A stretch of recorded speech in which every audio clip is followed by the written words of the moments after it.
Marilah kita bersatu di dalam doa. Terpujilah Engkau Tuhan Allah Bapa kami yang memberkati kami hingga pada saat ini. Tuhan, kami kembali akan mendengarkan firman-Mu. Sertailah hati dan pikiran kami. Berfirmanlah ya Tuhan, kami siap untuk mendengarnya. Di dalam nama Tuhan Yesus, kami berdoa dan mengucap syukur kepadamu. Amin. Jemaat terkasih yang dikasihi oleh Yesus Kristus, nats firman Tuhan yang memberkati kita pada hari ini tertulis di dalam Lukas 15 ayat 7, dikatakan, Aku berkata kepadamu, demikian juga akan ada sukacita di sorga karena satu orang berdosa yang bertobat, lebih daripada sukacita karena 99 orang benar yang tidak memerlukan pertobatan. Demikian firman Tuhan. Jemaat yang dikasihi oleh Yesus Kristus, dalam nas ini Yesus menggunakan perumpamaan tentang domba yang hilang untuk menggambarkan betapa pentingnya mencari dan menyelamatkan yang terhilang. Ketika itu orang Farisi dan ahli Taurat sangat gelisah ketika melihat Yesus makan bersama-sama dengan orang-orang berdosa.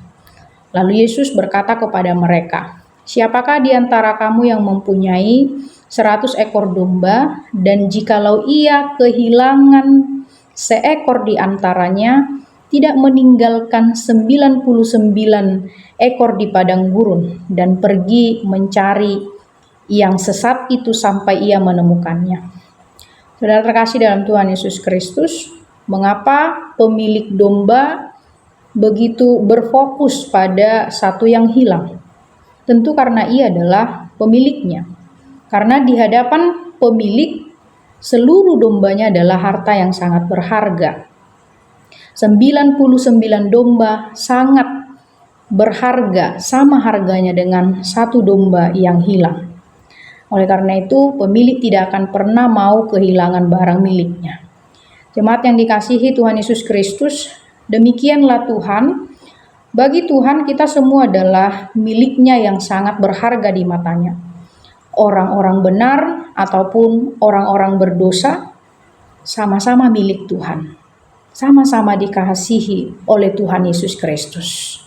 Jemaat yang dikasihi oleh Yesus Kristus, itulah sebabnya ketika satu orang berdosa terhilang, Tuhan akan mencari dan menyelamatkannya.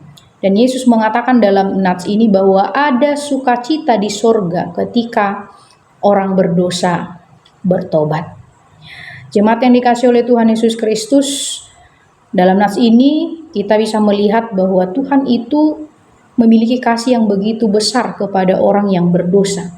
Dan Dia sangat menghargai jiwa-jiwa orang yang mau bertobat dan yang mau kembali kepadanya. Begitu pula lah dengan kita, seharusnya kita juga harus menanggapi pertobatan itu dengan sukacita, bukan merendahkan. Oleh karena itu, mari kita semua bersama-sama merayakan sukacita surgawi untuk meresponi setiap pertobatan dari orang-orang berdosa. Amin, mari kita berdoa. Terima kasih Tuhan untuk firman-Mu yang sudah kami dengar. Biarlah kiranya firman Tuhan ini mengingatkan kami untuk tetap bersyukur atas kasih Tuhan yang begitu besar kepada kami umat manusia. Biarlah kiranya Tuhan memberkati aktivitas kami sepanjang hari ini. Terpujilah Engkau Tuhan, di dalam nama Tuhan Yesus Kristus kami berdoa dan mengucap syukur kepadamu. Amin.